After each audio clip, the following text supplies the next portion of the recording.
안녕하세요. 작은 숲 산책에 오신 당신을 환영합니다. 리처드 바크의 갈매기의 꿈 자유를 향한 비상 자유를 향한 끝없는 도전. 당신은 지금 리처드 바크의 갈매기의 꿈 속으로 들어가고 있습니다. 이 책은 평범한 갈매기 한 마리의 이야기를 담고 있습니다. 하지만 단순한 새의 이야기가 아니라 우리 삶과 도전에 대한 깊은 메시지를 전해주죠. 이야기 시작하겠습니다. 갈매기의 꿈.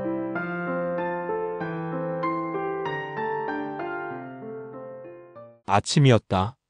새로 솟은 태양이 잔잔한 바다의 잔물결 위에 금빛으로 반짝이고 있었다. 해변으로부터 좀 떨어진 바다 위에서 고깃배 한 척이 물고기를 모으기 위해 밑밥을 물속으로 던지고 있었고, 아침 먹이를 찾아 나온 갈매기 떼에게 전하는 우두머리 갈매기의 전달이 허공 중에 빛처럼 번쩍이자 이윽고 수많은 갈매기들이 이리저리 날며 서로 다투면서 먹이 부스러기를 쪼아갔다. 바쁜 하루가 또다시 시작된 것이다. 그러나 갈매기 조나단 리빙스턴은 고깃배와 해변에서 멀리 떨어진 곳에 홀로 나와 외로이 비행 연습을 하고 있었다. 30m 상공에서 그는 물갈퀴가 달린 두 발을 아래로 내리고 부리를 쳐든 채 양쪽 날개를 뒤틀어 구부린 힘겹고 고통스러운 자세를 그대로 유지하려고 애썼다. 날개를 뒤틀어 구부린 자세는 저속 비행을 위한 자세였고, 그래서 그는 이제 볼에 스치는 바람소리가 속삭이듯이 낮아지고 발 아래의 해면이 정지한 것처럼 보일 때까지 최대한도로 속력을 줄였다. 그는 모든 신경을 곤두세우느라 눈을 가늘게 뜨고 단 한 치만이라도 더 날개를 구부리려고 안간힘을 썼다. 그 순간 날개의 깃털들이 흐트러지며 그는 속력을 잃고 추락했다. 말할 나위도 없는 일이지만 갈매기는 공중에서 비틀거리거나 속력을 잃거나 하는 법이 없다. 공중에서 속력을 잃는다는 것은 갈매기들에게는 수치요 불명예인 것이다. 그런데 갈매기 조나단 리빙스턴은 부끄러움도 모르는 듯 또다시 날개를 펴서 뒤틀어 구부리는 힘겨운 커브 자세를 취하고 느리게 속력을 늦추어 가다가 마침내 또다시 속력을 잃고 마는 것이었다. 그는 정말 보통 평범한 새가 아닌 것이 분명했다. 대부분의 갈매기들은 해변에서 먹이가 있는 데까지 날아갔다가 다시 해변으로 날아오는 지극히 간단한 비행 그 이상의 것은 배우려고 생각하지도 않았다. 대부분의 갈매기들에게 중요한 것은 나는 일이 아니라 먹는 일이다. 그러나 이 조나단 갈매기에게는 먹는 것이 아니라 나는 일이 중요한 것이었다. 다른 어떤 일보다도 조나단 리빙스턴은 날기를 좋아했다. 이러한 사고방식을 갖고 있으면 다른 갈매기들로부터 따돌림을 받게 된다는 사실을 그는 잘 알고 있었다. 그의 부모들조차 그가 날이면 날마다 하루 종일 혼자서 수백 번씩 저공활공을 시도하며 연습을 되풀이하는 것을 보고 당황하는 것이었으니까. 이 이유는 알 수 없었지만 가령 자기 날개 길이의 반 정도도 못 되는 아주 낮은 높이에서 해면 위를 날 때면 힘도 덜 들고 활공 시간도 길어지는 것이었다. 그가 활공을 마치고 물에 내려앉을 때는 다른 갈매기들이 흔히 그렇듯이 두 다리를 쭉 펴고 물 위에 첨벙 내려앉는 것이 아니라 다리를 그의 몸에 유선형으로 착 붙이고 수면에 닿기 때문에 물 위에는 기다란 물살이 자국으로 남는 것이었다. 그가 두 다리를 접은 채 해변에 동체 착륙 연습을 시작한 뒤 모래에 새겨진 자기의 미끄러진 자국을 걸음으로 재어보는 단계까지 이르렀을 때 부모들은 정말 어이가 없는 모양이었다. 도대체 왜 그러느냐, 존, 정말 왜 그러니? 하고 그의 어머니가 물었다. 존, 남과 같이 행동하기가 왜 그렇게 어렵단 말이냐? 저공 비행 같은 것은 펠리컨이나 알바트로스라는 바다새로 날개가 길다. 역주에게 맡겨버릴 수 없겠니? 더욱이 통 먹지도 않으니 어쩌자는 거냐 얘야. 뼈와 깃털만 앙상하게 남았구나. 뼈와 깃털만 남았어도 상관없어요 어머니. 저는 자신이 공중에서 할 수 있는 일이 무엇이며 할 수 없는 일이 무엇인지 그것만 알고 싶을 뿐이에요. 이봐라 조나단. 하고 그의 아버지가 인자하게 말했다. 이제 곧 겨울이 닥쳐온다. 고깃배도 줄어들 터이고 수면 가까이 떠돌던 물고기들도 깊은 물속으로 잠겨버릴 것이다. 만약 꼭 연구를 해야겠다면 먹이에 관해서 그리고 그것을 얻는 법에 대해서나 연구를 하려무나. 그 비행술인가 뭔가도 다 좋다만 그러나 활공법이 밥을 먹여주지는 못하지. 그렇지? 우리가 날아다니는 것은 먹기 위해서다. 이 점을 잊지 마라. 조나단은 고분고분 말을 들었다. 그 뒤 며칠 동안 그는 다른 갈매기처럼 처신하려고 노력했다. 그는 다른 갈매기들과 어울려 방파제와 고깃배 주위를 돌면서 꽥꽥 소리도 지르고 다투기도 하고 빵 조각이나 물고기를 찾아 급강화도 하면서 정말 애를 써보았다. 그러나 어쩔 도리가 없었다. 모두 다 부질없는 짓이라고 생각하면서 그는 힘들여 잡은 멸치 한 마리를 그를 쫓아오는 굶주린 늙은 갈매기에게 그냥 떨어뜨려 주었다. 이러는 시간을 모두 다 비행 연습을 하는데 쓸 수 있을 텐데 배울 게 무척 많지 않은가. 조나단 갈매기는 또다시 홀로 바다 멀리로 나가 배가 고프지만 행복한 가운데 비행 연습을 하고 있었다. 나는 속도가 과제였다.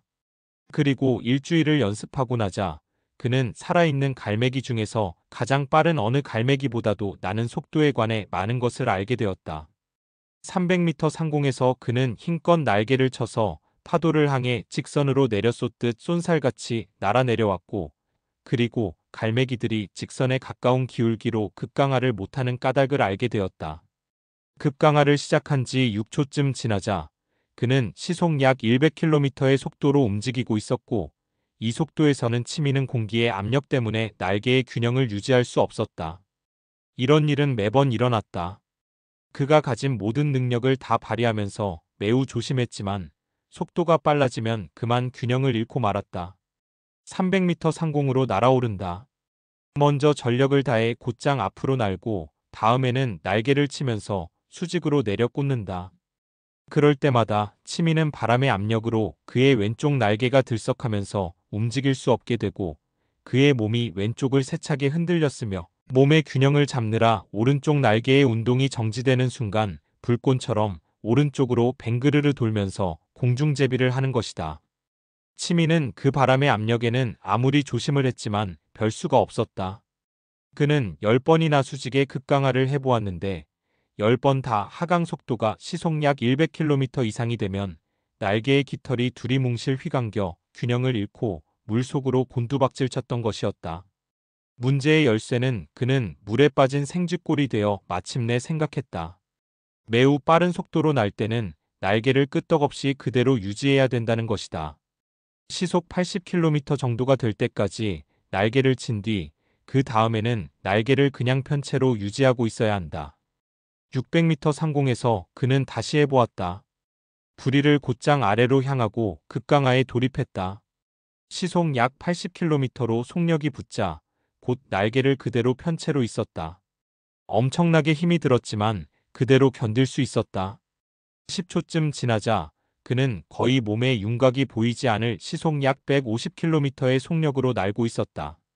조나단은 갈매기의 세계에서 빠르게 날기 신기록을 세운 것이었다. 그러나 승리는 일순간이었다. 그가 수면 가까이에 이르러 수면의 평행으로 날기 위해 그의 날개의 각도를 바꾸는 순간 그는 눈 깜짝할 사이에 전과 같은 그 무서운 킬로미터에서 몸의 균형을 잃었을 때 그것은 다이너마이트에 얻어맞은 것 같았다. 조나단 갈매기는 허공에서 폭발하여 벽돌만큼이나 단단한 바다 위에 내동댕이 쳐졌던 것이었다. 그가 의식을 되찾았을 때는 해가 저문 지 오랜 뒤였고 그는 달빛 속에서 바닷물 위를 떠돌고 있었다. 갈기갈기 찢어진 날개가 납덩이처럼 무거웠다. 하지만 패배감의 무게가 더욱 무겁게 어깨를 짓눌렀다. 그는 그 무게가 그를 살며시 바다 밑으로 끌어들여서 모든 것을 끝장내 버렸으면 하고 연약한 심정으로 바랬다. 그의 몸이 물속으로 가라앉을 때 텅 빈 듯한 낯선 목소리가 그의 내부에서 울려왔다. 어쩔 도리가 없는 거다. 나는 갈매기가 아니냐. 나에게는 본질적인 한계가 있는 것이다. 내가 비행에 관해 그렇게 많은 것을 배울 생각이라면 두뇌 속에 항공법 사전이라도 있어야 할 것이다. 내가 굉장한 속도로 날기를 원한다면 매의 것과 같은 짧은 날개가 있어야 할 것이고 그리고 물고기가 아니라 쥐를 잡아먹고 살아야 할 것이다. 아버지 말이 옳았지. 이 어리석은 짓을 잊어버려야 한다. 갈매기 떼가 있는 집으로 날아가서 있는 그대로의 나, 제한된 존재인 가련한 갈매기로서 만족하지 않으면 안 된다. 목소리는 사라졌다. 그리고 조나단도 같은 생각이었다. 밤에 갈매기가 있어야 할 곳은 해변이 아닌가. 그는 이 순간 이후로는 한 마리의 평범한 갈매기가 되리라고 굳게 다짐했다. 그렇게 되면 모두가 다 더욱 행복해질 것이다. 그는 어두운 물결을 힘겹게 차고 날아올라 육지를 향해 날아갔다. 힘을 덜어주는 저공 비행법을 익혔던 것에 감사하면서 이렇게 저공 비행을 해서는 안 되지 하고 그는 생각했다. 나는 지난날의 나를 청산하지 않았던가? 내가 배운 모든 것을 버리지 않았던가? 나는 다른 모든 갈매기와 마찬가지의 갈매기가 아닌가? 그러니까 보통 갈매기처럼 날아야지. 그래서 그는 아픔을 참으면서 30m 상공으로 날아올라 더욱 힘들여 날개를 치면서 해변으로 향했다. 그는 갈매기 떼 중에 하나가 되기로 한 자신의 결심으로 훨씬 기분이 좋아졌다.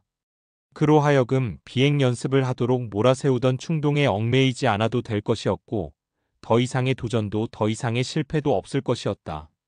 모든 생각을 떨쳐버리고 해변에 반짝이는 불빛을 향해 어둠 속을 나는 것이 기분 좋았다. 어둠. 그 텅 빈 듯한 소리가 경고나 하듯 날카롭게 울려왔다. 갈매기들은 어둠 속을 나는 법이 없지 않은가. 조나단은 이 소리를 무심히 들어넘겼다. 기분이 참 좋다고 생각했다. 작은 횃불 같은 불줄기를 어둠 속으로 던지듯 달빛과 불빛이 밤물결 위에서 반짝였고 모든 것이 아주 평화롭고 그리고 고요했다. 내려가라.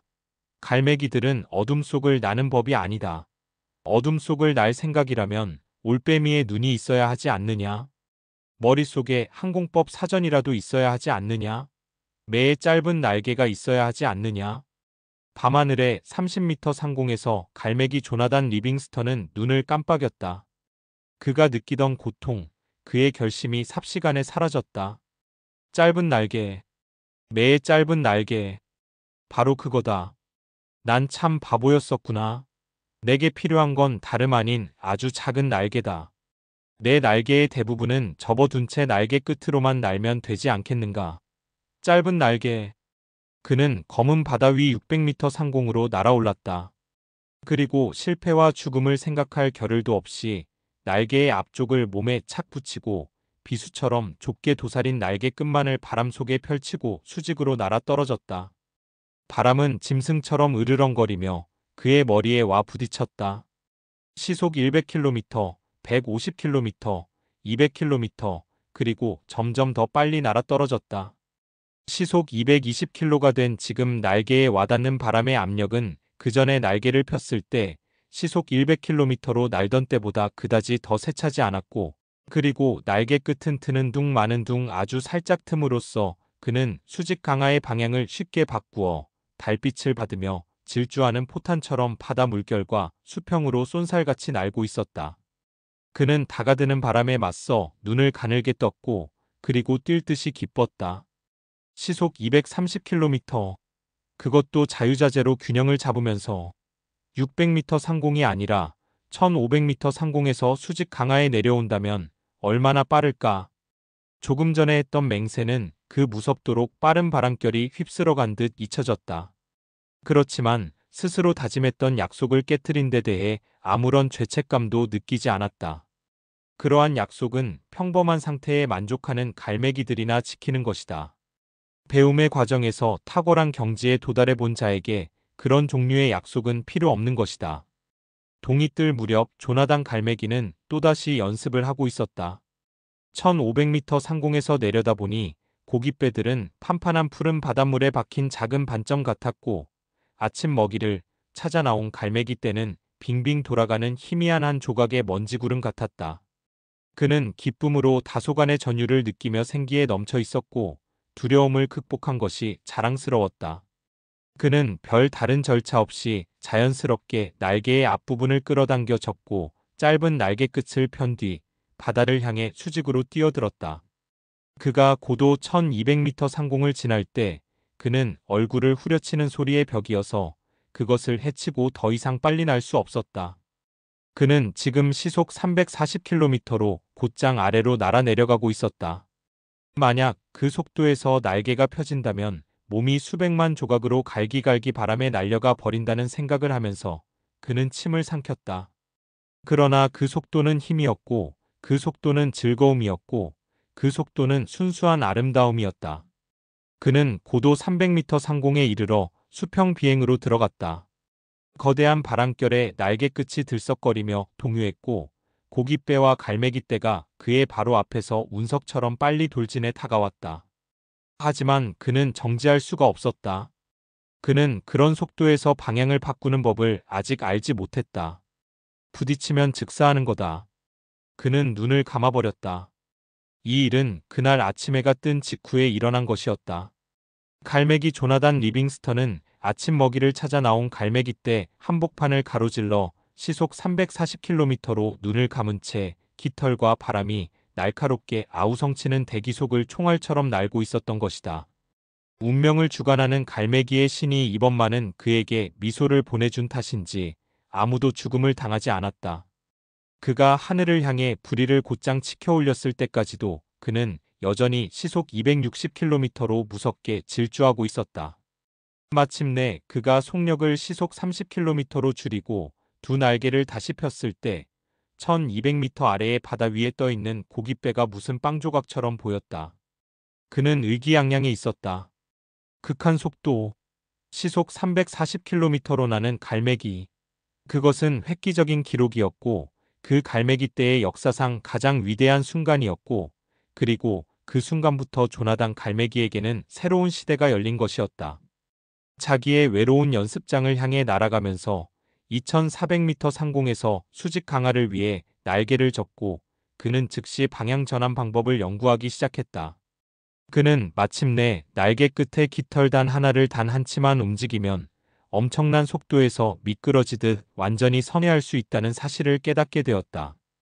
그러나 이러한 사실을 알아내기에 앞서 그는 그 속도에서 하나 이상의 깃털을 움직이면 몸이 총알처럼 뱅그르르 회전한다는 것을 먼저 체험했고, 그래서 조나단은 이 세상의 갈매기들 가운데 최초로 고개 비행을 한 셈이었다. 그는 그날 다른 갈매기들과 이야기를 나눌 틈도 없이 해가 저물어 어둡도록 날기를 계속했다. 그는 루프제 주넘기, 느리게 옆으로 회전하기, 방위점 회전, 배면 회전 강화, 거꾸로 떨어지기, 바람개비처럼 돌기 등을 알아냈다. 조나단 갈매기가 갈매기떼가 있는 해변으로 온 것은 한밤중이었다. 그는 머리가 빙빙 돌고 몹시 피로했다. 그렇지만 그는 기쁜 마음으로 땅에 내리기 위해 루프 제주넘기로 비행을 했고, 땅에 내리기 직전에 허공에서 한 바퀴 제주를 넘었다. 그는 속으로 생각했다. 갈매기들이 그 획기적인 기록에 관해 들으면 기뻐 날뛰겠지. 이제 우리의 삶에는 얼마나 많은 일들이 있게 되었나. 고깃배들에게로 날아갔다 왔다 하는 단조로움 대신에 살아갈 이유가 생긴 것이다. 우리는 우리 자신을 무지에서 건져낼 수 있으며 스스로 탁월하고 지적이고 그리고 기술이 있는 존재로 생각할 수 있게 되었다. 우리는 자유로울 수 있다. 우리는 나는 법을 익힐 수 있다. 앞으로의 세월은 약속으로 가득 차 신나고 빛났다. 그가 땅에 내렸을 때 갈매기 떼들은 회의를 하러 모여 있었고 벌써 얼마 전부터 그렇게 모여 있음이 분명했다. 사실 그들은 기다리고 있었다. 조나단 리빙스턴 군, 한복판에 나와 서라. 우두머리 갈매기의 말이 아주 엄숙하게 울려왔다.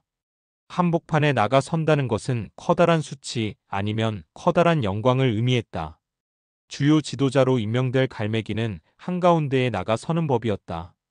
오늘 아침 먹이를 찾아 나왔던 갈매기떼가 그 획기적인 기록 돌파를 물론 보았겠지 하고 그는 생각했다. 하지만 나는 아무런 명예도 원치 않는다. 나는 지도자가 되고 싶은 생각이 없다.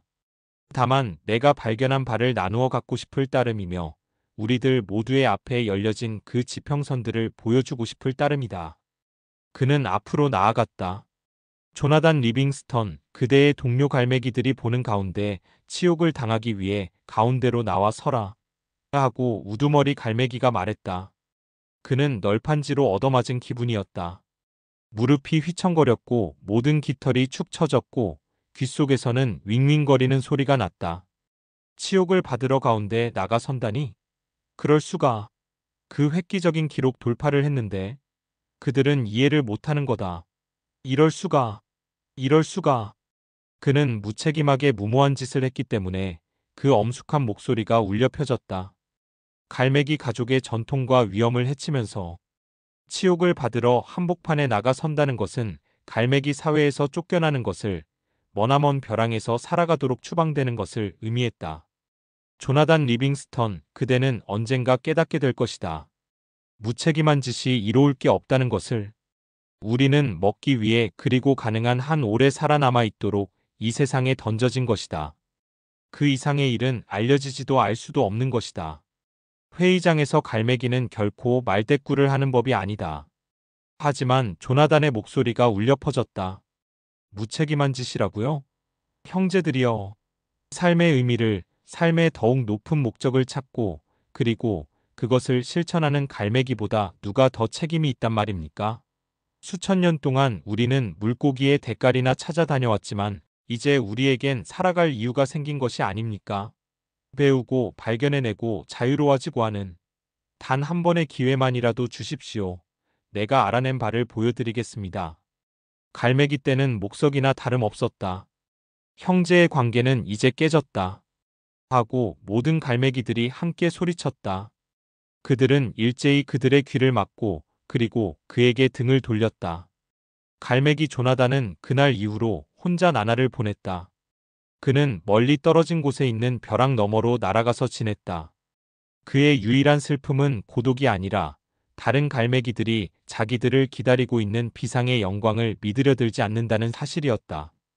그들은 눈을 떠서 보기를 거절했던 것이다. 그는 하루하루 더욱 많은 것을 배웠다. 유선형으로 몸을 가다듬고 쏜살같이 날아내려가면 수면에서 3미터 깊이에 떼지어 살고 있는 맛있고 진귀한 물고기를 잡을 수 있다는 것도 배웠다. 그는 이제 고깃배와 상한 빵 부스러기가 없이도 살아갈 수 있게 되었다. 밤에 바다로 불어오는 바람을 가로질러 항로를 정하고 해가 진 뒤부터 아침 해가 뜰 때까지 수백 킬로미터를 날면서 허공에서 잠자는 법을 그는 익혔다. 그는 지극히 평온한 마음으로 짙은 바다 안개를 헤치며 날았으며 안개를 뚫고 눈부시게 빛나는 푸른 하늘로 솟아오르기도 했다. 모든 다른 갈매기들이 안개와 비에 휩싸여 아무 일도 못하고 땅 위에 서 있을 바로 그 시각에도 그는 공중 높이 불어가는 바람결을 타고 육지 깊숙이까지 들어가는 법을 배웠고 거기서 맛있는 곤충들을 잡아먹는 것도 배웠다. 갈매기 떼 전체를 위해 기원했던 바를 이제 그는 혼자서 외로이 얻은 것이었다. 그는 엄청난 대가를 치르고 비행법을 익힌 것이었지만 그것을 위해 치른 대가에 가슴 아파하지 않았다. 조나단 갈매기는 갈매기들의 수명이 그토록 짧은 것은 그들이 두려움 속에서 쉽게 화를 내며 지루한 생활을 하는 때문임을 알게 되었고 그 자신의 생각에서 이런 것들을 몰아냄으로써 그는 정말 길고 훌륭한 일생을 살았다. 그럴 즈음 황혼역에 그들이 날아왔다. 그들은 조나단이 자기가 사랑하는 하늘을 통해 홀로 평화롭게 날고 있는 것을 발견했다. 그의 날개가의 모습을 나타낸 두 마리의 갈매기는 별빛처럼 순결했고 그들의 몸에서 흘러나오는 빛은 높은 하늘의 반공기 속에서 부드럽고 다정하게 빛났다. 그러나 무엇보다 가장 아름다운 것은 조나단의 날개 끝에서 한 치쯤 떨어져서 빈틈없이 정확하게 날개 끝을 움직이며 나는 그들의 비행 기술이었다. 한마디 말도 걸지 않고 조나단은 그들을 어느 갈매기도 통과한 적이 없는 시험으로 해보았다. 그는 날개를 뒤틀어서 거의 정지한 것이나 다름없는 시속 1km 정도로 매우 느리게 날았다. 두 마리의 빛나는 갈매기도 그를 따라 유연하게 일정한 위치를 유지하며 천천히 날았다. 그들은 저속 비행법을 알고 있었던 것이었다. 그는 날개를 접고 몸을 돌려 시속 300km로 쏜살같이 날아내렸다. 그들도 완전한 대형을 유지하면서 줄을 내려긋듯 그와 함께 날아 떨어졌다.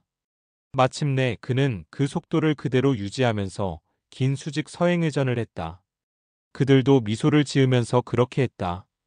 그는 다시 수평 비행으로 날면서 잠시 침묵을 지킨 후 말을 꺼냈다.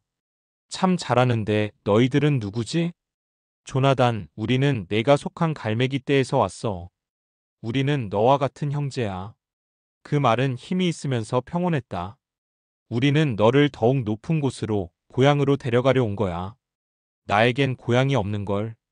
내가 속한 갈매기 떼도 없고 나는 추방당한 갈매기야. 지금 우리는 큰 산바람 꼭대기를 날고 있지. 나는 몇백 미터 높이 이상으로는 이 낡은 몸뚱이를 더 높이 들어 올릴 수 없어. 아냐 할 수 있어, 조나단. 너는 이미 배웠으니까 말야.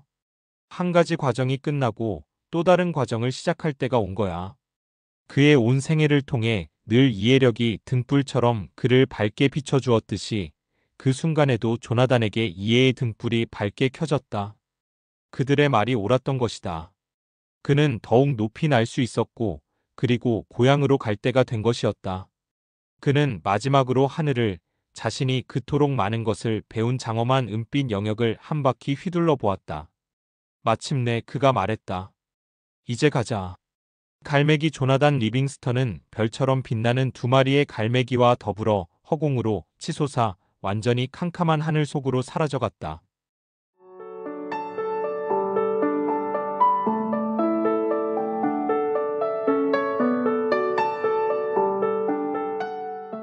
여기가 정말 천국이구나 하고 그는 생각했다. 그리고 스스로에게 미소 짓지 않을 수 없었다. 하늘 속으로 날아올라 막 들어가려는 순간에 하늘을 비평한다는 것은 주제넘는 짓이 아닌가.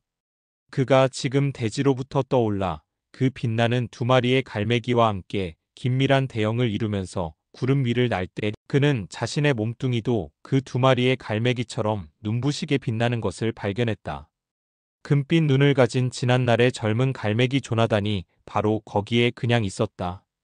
다만 겉모습은 달라졌지만 새로워진 몸뚱이도 평범한 갈매기의 몸뚱이와 다를 바 없이 느껴졌지만 그것은 이미 과거의 몸뚱이가 날 수 있었던 것보다 훨씬 더 훌륭하게 날고 있었다.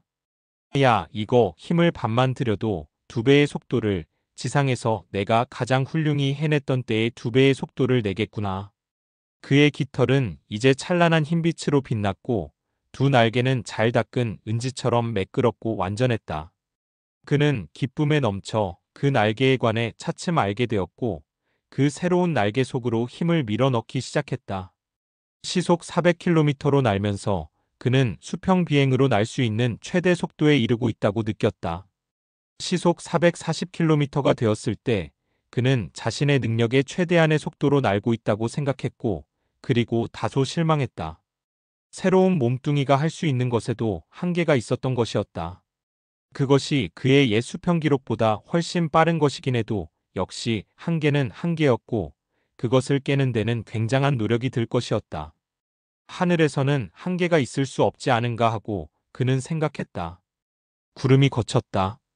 그를 호위하던 두 갈매기가 말했다. 조나단, 즐거운 착륙이 되기를.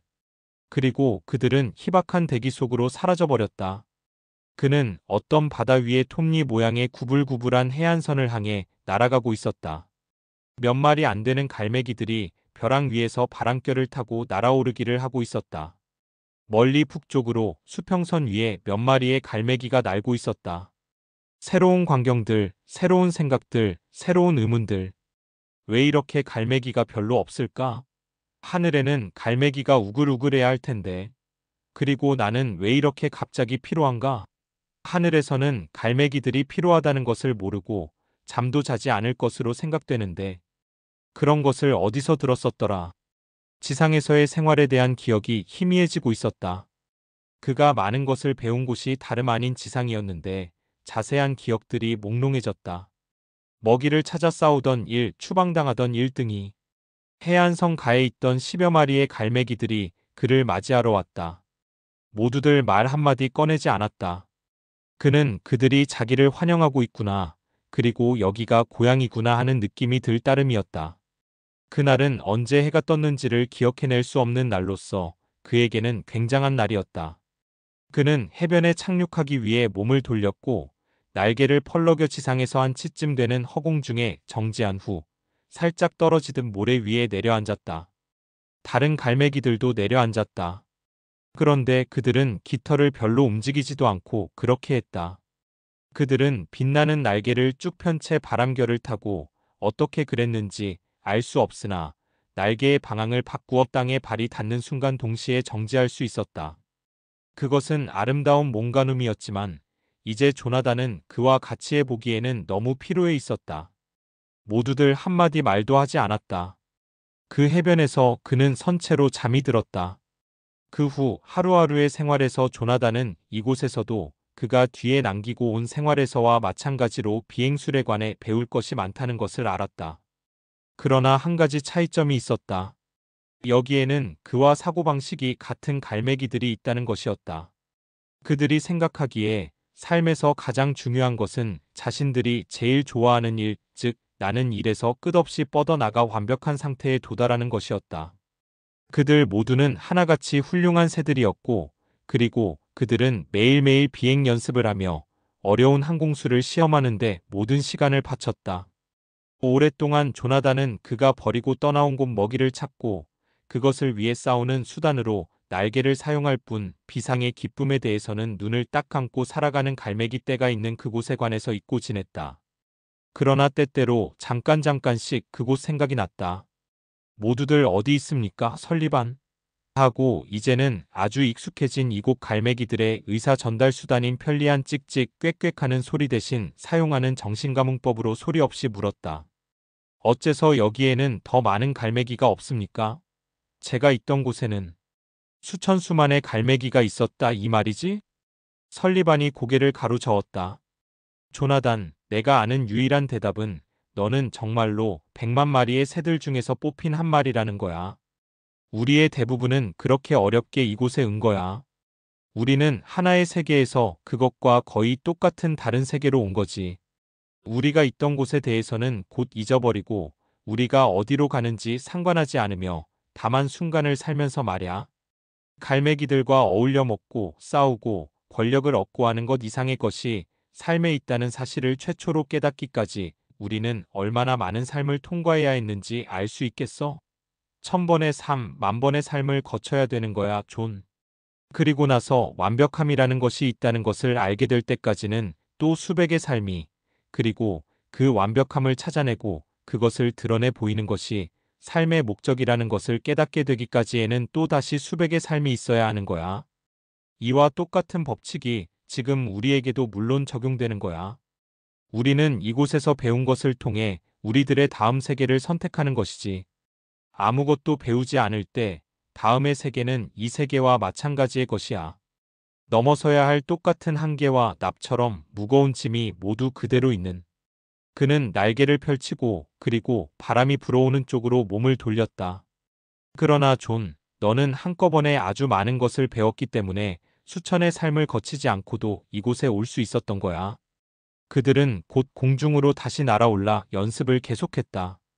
대형을 유지하면서 방위점 회전을 하기는 어려웠는데 그 까닭은 몸을 뒤집은 채 거꾸로 생각을 해야 했고 그의 스승과 정확히 대형을 유지하면서 날개의 커브를 바꾸어야 되기 때문이었다. 다시 해보자. 하고 설리반이 거듭거듭 말했다. 다시 해보자. 그러다가 마침내 잘했다. 하고 말하는 것이었다. 그 다음에 고리 모양으로 밖으로 돌기를 연습하기 시작했다. 어느 날 저녁 야간 비행이 없는 갈매기들이 모래탑에 함께 모여서서 생각에 잠겨 있었다. 조나단은 있는 용기를 다 내서 원로 갈매기에게로 걸어갔다. 그는 이 세계를 넘어 다른 세계로 곧 가게 될 것이라고들 했다.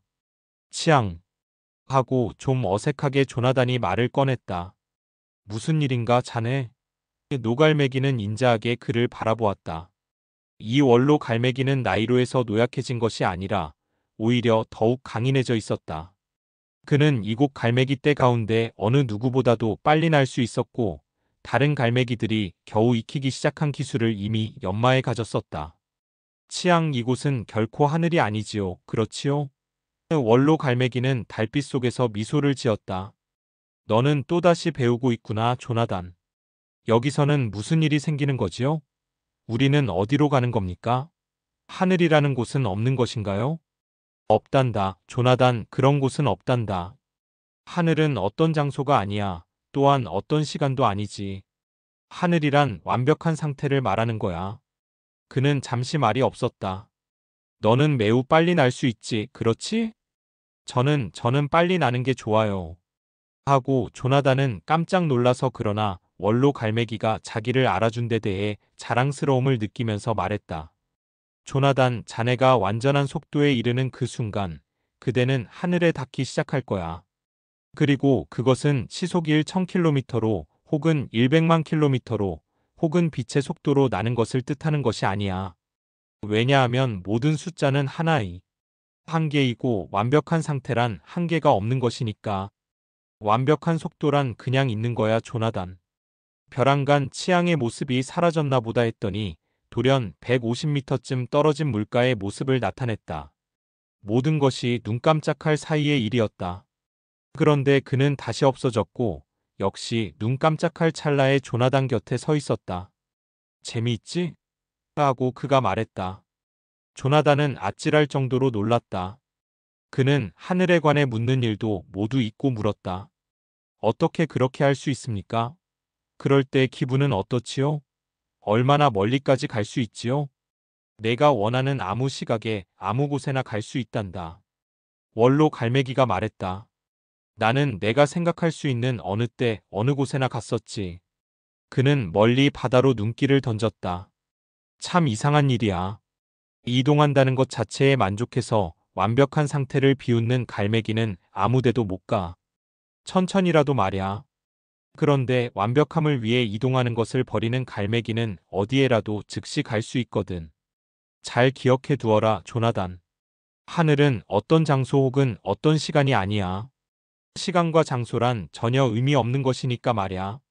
하늘은 그렇게 나는 법을 저에게 가르쳐 줄 수 있으신지요? 조나단 갈매기는 또 다른 미지의 것을 정복하고 싶어. 몸을 떨었다. 배우고 싶다면 물론 가르쳐 주지. 배우고 싶어요. 언제 시작할 수 있을까요? 좋다면 지금 당장이라도. 저도 그렇게 나는 법을 배우고 싶어요. 하고 조나단이 말했다. 그의 두 눈은 이상하게 빛났다.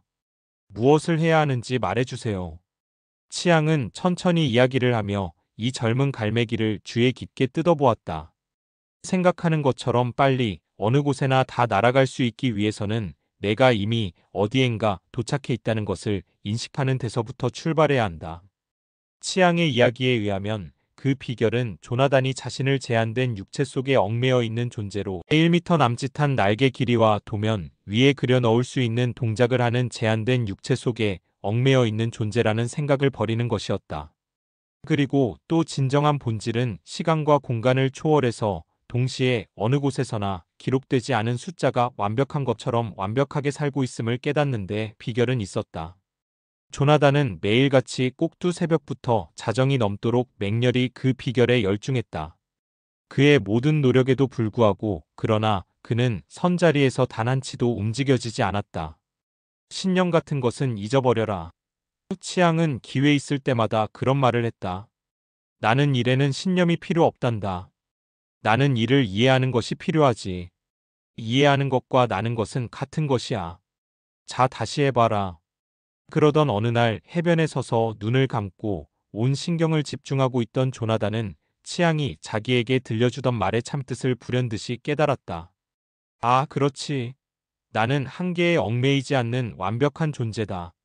그는 대단히 충격적인 환희를 느꼈다. 바로 그거다. 하고 치앙이 기쁜 어조로 말했다. 조나단은 눈을 떴다.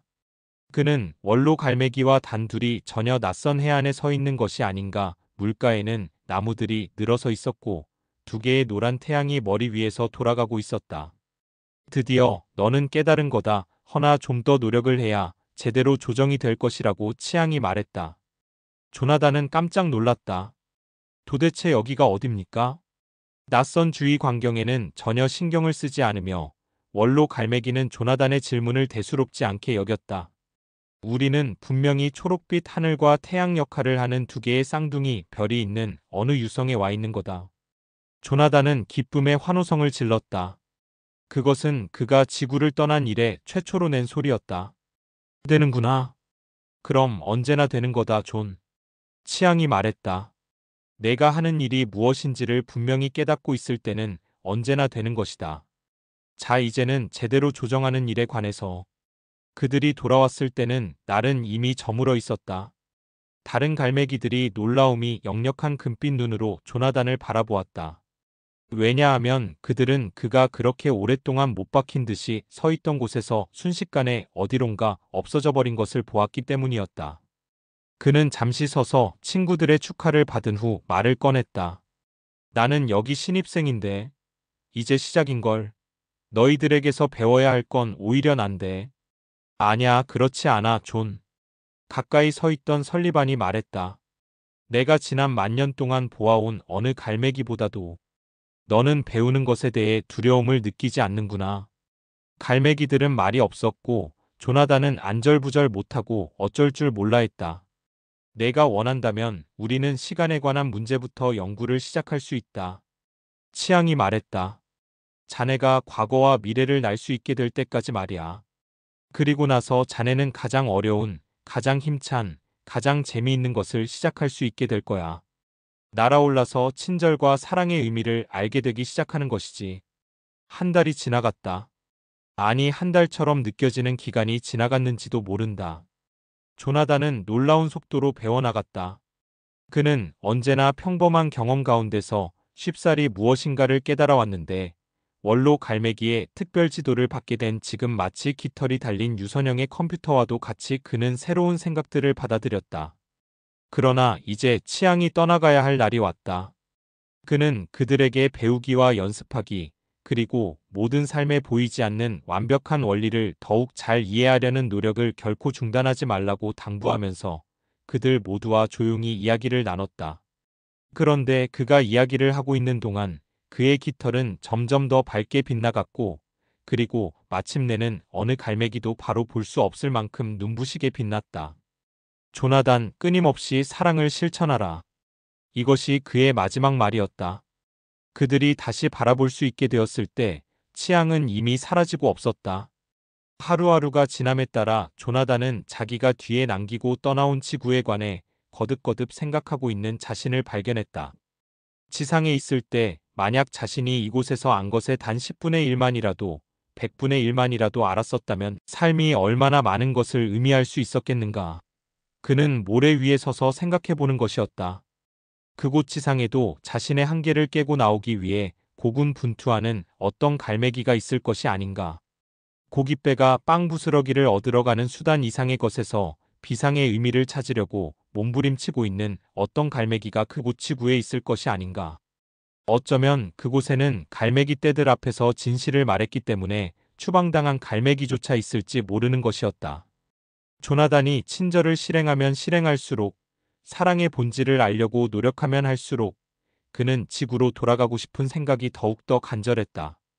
왜냐하면 조나단 갈매기는 그의 외로웠던 과거에도 불구하고 가르치는 자가 되도록 태어난 몸이었고, 그리고 스스로 진리를 찾을 수 있는 기회만이라도 주어지기를 기원하는 어느 갈매기가 자기가 발견한 진리의 일부를 나누어 주는 것이야말로 사랑을 실천하는 방법이라고 생각했기 때문이었다.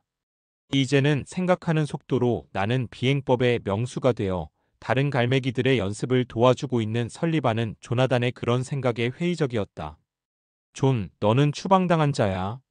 어째서 너는 그 옛날 갈매기들이 이제 새삼스럽게 내 말에 귀를 기울일 것이라고 생각을 하는 거냐? 가장 높이 나는 갈매기가 가장 멀리 본다는 속담도 있지 않아. 그건 사실이야. 내가 버리고 떠나온 갈매기들은 저희들끼리 꽥꽥대고 싸우면서 땅 위에 서 있는 거야. 그들은 하늘로부터 수천 킬로미터 떨어진 곳에 있는데 그들을 그냥 거기에 세워두고 그들에게 하늘을 보여주고 싶다 이 말이지. 존, 그들은 자기들 자신의 날개 끝조차 볼 수 없어. 여기 그냥 남아있어. 새로 오는 갈매기들, 내가 말해야 되는 것을 볼 수 있을 만큼 높이 올라온 갈매기들을 여기에서 도와줘. 설리반은 잠시 말을 끊었다가 다시 말했다. 치앙이 자신의 옛 세상을 갔었다면 어떻게 되었겠어? 오늘의 내가 있을 법이나 하냐, 이 말이야? 마지막 설리반의 이야기는 전곡을 찌른 것이었고 옳았다. 가장 높이 나는 갈매기가 가장 멀리 본다. 조나단은 떠나지 않고 남아서 이 세계로 들어오는 새로운 갈매기들과 함께 일을 했는데 그들은 모두 매우 총명했고 학습의 진척이 빨랐다. 그러나 지상으로 돌아가야겠다는 생각이 다시 일어났고 그곳 지상에도 배울 능력이 있는 한두 마리의 갈매기가 있지 않겠는가 하는 생각을 떨쳐버릴 수 없었다. 조나단이 추방되던 그날 만약 치앙이 찾아와 주었다면 조나단은 지금 얼마나 더 많은 것을 알고 있겠는가. 설리 나 돌아가야겠어. 그는 마침내 말했다. 내가 가르치는 갈매기들은 잘하고 있어. 그들은 새로 오는 갈매기를 이끌어가는데 너에게 많은 도움을 줄 거야. 설리반은 한숨을 쉬었을 뿐 입씨름을 하지는 않았다. 내가 없어지면 섭섭하게 될 거야, 조나단. 라고만 말했다. 설리, 그게 무슨 말이야? 그 조나단이 책망하듯 말했다. 바보 같은 소리 마. 우리가 매일 연습하려고 하는 게 뭐지? 만약 우리의 우정이 시간이니 공간이니 하는 것에 달려 있다면 우리가 시간과 공간을 극복했을 때는 스스로의 형제애를 깨쳐버리게 되다는 건가? 우리가 일단 공간을 극복하면 우리에게 남는 건 여기뿐이고 시간을 극복하면 남는 건 지금뿐이야. 그러니까 여기와 지금의 한가운데서 우리는 서로를 한두 번쯤은 만나게 되지 않겠어? 갈매기 설리반은 자기도 모르는 사이에 웃음이 나왔다. 야, 이 돌아버린 친구야.